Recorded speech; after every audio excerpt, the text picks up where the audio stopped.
Yeah, Jarvis, first of all, just the game as a whole, you guys had to really kind of battle and claw out there. So to come away with a win like this, what does it mean? Yeah, it means a lot. It means a lot. I mean, first time on the road in a couple weeks. I think the thing that we take from this, obviously, not only just winning the game, but we still got a lot of our best football ahead of us. So I'm excited to get back to working. Put this one behind us. This one's already behind me. Did Baker tell you he was going to target you a bunch for your birthday? No, I mean, no, he didn't. But I mean, now every Sunday is my birthday now from now on. So we're gonna see. We're gonna see coming forward. Like I said, we still got our best football to play, and that's ahead of us. Thanks. Let's go to Marla. If you want to go ahead and mute for me. Yeah, Jarvis, finally getting that touchdown. What a relief was that? And if you could just take us through, what happened there. Yeah, we had a play that we've been working on since, OTAs. We were able to get a call. Coach Kevin called it. And I actually got bumped off my route. I had a slant route. And I actually got bumped off my route, and then Baker just made a play, just trusting and throwing me the ball still. And really, he made a play because, any other quarterback probably just came off me at that point. But he still stuck with me and threw it to me and made the catch, touchdown. And you had a couple 19-yarders there, when you were driving out from the one. Did you know he was probably coming to you there, or just, those two big balls that kind of got you out of the hole? Yeah, by play design, I was the second read on one of those plays, and then the first on the other. So I had a potential to be, one of the primary receivers catching the ball on those plays. Just wanted to run a great route and make the play for the team. Thanks. All right, let's go to Jeff Dale. Jeff, you can go ahead and unmute for me. Hey, Jarvis, I missed the beginning of this, trying to Zoom room too, but I want to ask you, was there any frustration on your part that your numbers weren't bigger through the first 10 games? You always want the ball.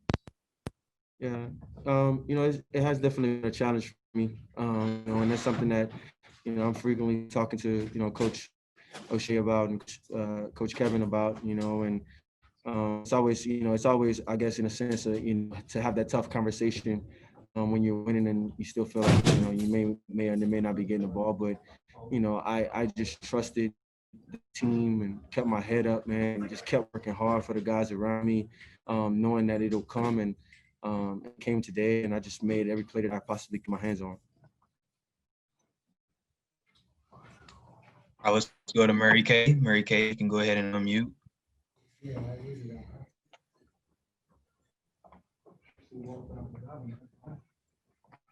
Can you hear me? Yep. Okay. So Jarvis, you talked about, what you did over the bye week, that you kind of hit the reset button for yourself a little bit. Did you do anything special during that time? Did you have a conversation with anybody? Did you do something to get your mind right as well as your body during that bye? Yeah, continuing to, talk to my support system, all the people are in my life that have direct contact to me, and just, being as open, about the things that I felt or have been feeling. And also, I think the time of rest throughout the bye week, gave me an opportunity also to just, get my body right. But like I said on the call, I'm still on that road, but I think the bye week more for me was just a mental relief from rehab and, learning a new system, and how the season was going. And was this a birthday celebration for you? If nobody's asked you that yet about you having your birthday yesterday too? Yeah, absolutely. It was my golden years. I turned 28 on the 28th. So I think I brought it in the right way. Awesome. Happy birthday. Next one's going to come from Tony Grossi. Tony, if you can unmute for me. Your golden years when you hit 60. Listen, that's far ahead. I'm not Jarvis, even thinking that. It all added up that this was going to be your day. I mean, felt better all week. Your birthday, that was in there, but also going to Florida, a passing type weather day. Did you know you would be so involved in the game plan heading into this game? Yeah, we talked about all week, and just, me knowing football and just understanding how the game plan was unfolding throughout the week, even though we had a different type of week with everything going on, COVID situation and building and things like that, just going into practice on the days that we did and understanding the game as it was unfolding, I knew I could potentially have a big day. And you could have had 2 touchdowns easily. Both of those passes that were a little off, you were in position to be open, weren't you, in those end zone? Yeah, and again, again, like I say, man, we got some of our best football ahead of us. I'm excited to look at this film, not just about for what I did, but just as a team, how we grounded this one out. We took care of each other. Offense picked us up, defense picked us up, special teams. They did a hell of a job today.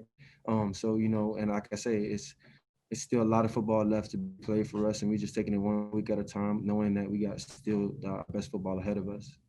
Thank you. All right, we're going to take 3 more from Dan, Lobby, Anthony, and Marla. And we're going to start with Dan. You can unmute for me, please. Yeah, you've said a couple times that you guys believe you have your best football in front of you. Where does that confidence come from? Just the way that we, been putting this run together, just the guys that are in the room, the coaching staff that's, in this building, and, the belief system that we have in each other, and there's things that we did out there on that field that obviously you can't get plays back after, they're gone, but at the same time, there's always room to grow, always room to learn, and we can learn a lot from the things that we did today, that whether it was successful or not successful, I think we took a step in another direction, to where we want to be ultimately. Thanks. Anthony, you're up next. You can go ahead and unmute. Thanks, Dom. Hey, Jarvis. Everyone knows it and everyone sees fired up. You get to make big plays in big moments, but does it feel any different or any more exciting to make plays for a team that's in a deep playoff race and winning games late in the season? I mean, does that add anything to how you feel right in the moments or after these type of big games from you personally? Yeah, man. I try to stay even keel, man. But it's always fun. I think obviously to make plays, but I think for me, it's so fun to see other guys making plays as well. It's so fun to see Hig, the way he steps up, the way that Kadero Hodge steps up, the way that Nick Chubb and Kareem has been running the football, through these past weeks, winning these tough ground them out games that haven't really been pretty. But if you really think about it, a win is a win in this football league, and you take it any way it comes. So it's definitely a lot of passion and excitement about about making plays. But as a team, I think that.